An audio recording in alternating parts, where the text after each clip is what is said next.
Hey Joe, recorded January 26th at Sunset Sound with the instruments pretty basic. Your basic rhythm guitar, bass, and drums. That's Brian on acoustic rhythm guitar, maybe the Hummingbird. Snoopy's doing drums. Kenny's on the bass, on his Echo bass. And as instrumentation, the song's pretty basic. This is why it seems every band in the 60s belched or farted out Hey Joe. Didn't Leonard Nimoy cover it? By this point, even a damn book has been written about Hey Joe. Hey Joe, the unauthorized biography of a rock classic, printed in 2016 by Riverdale Press, and a blatant plug. Everyone and his pet dog seems to have covered Hey Joe at this time, and all of them got the lyrics wrong, of which more hereafter. Originally, Hey Joe was going to be the band's first single, but the Leaves beat Love to the punch. Hey Joe would see release on 45 by Love in the following year, 1967, as the B-side of the extremely rare Que Vida single from Da Capo. There were singles released from Da Capo, albeit with it only featuring 7 tracks.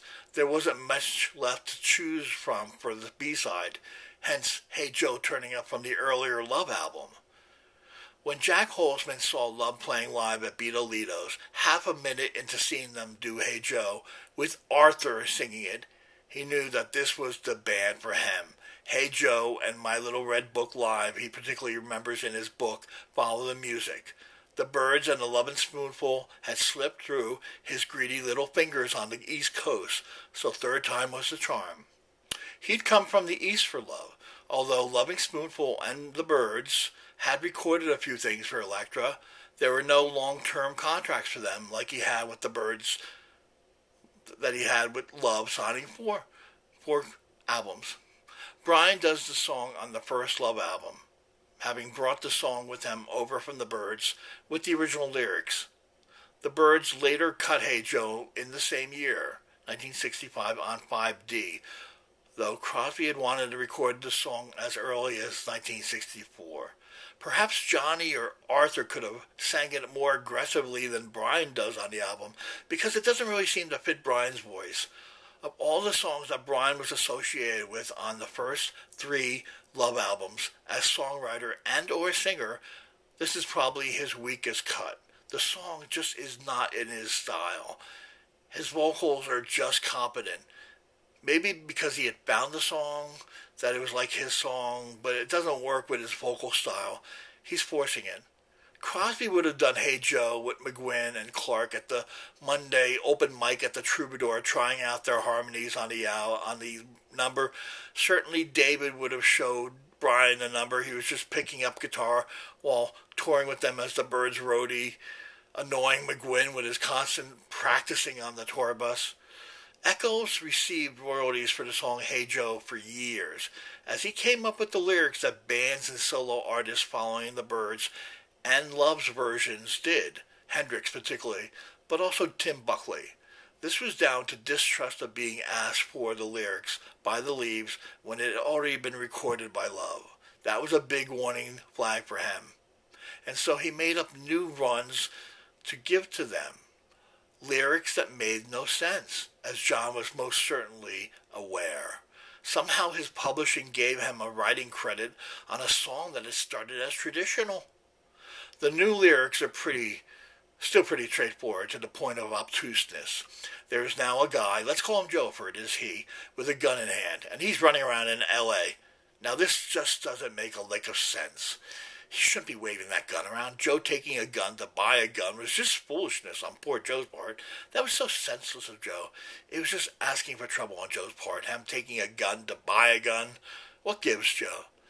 As a result of this bit of deft lyrical cleverness, I'm not being sarcastic, Echoes would get royalties on Hey Joe literally for years.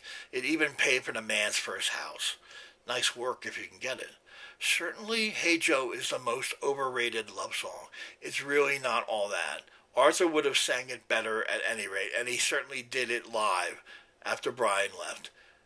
And he did it with Love clearly in 1965, as Jack Holzman mentions Arthur singing the damn song when he first saw the band live at Beatles on the Strip. Undoubtedly, Brian was given the honor of doing the song because he brought it over with him from the Byrds, but Arthur did the same song earlier on the album, on side one, My Flash on You, and he tears it literally to shreds.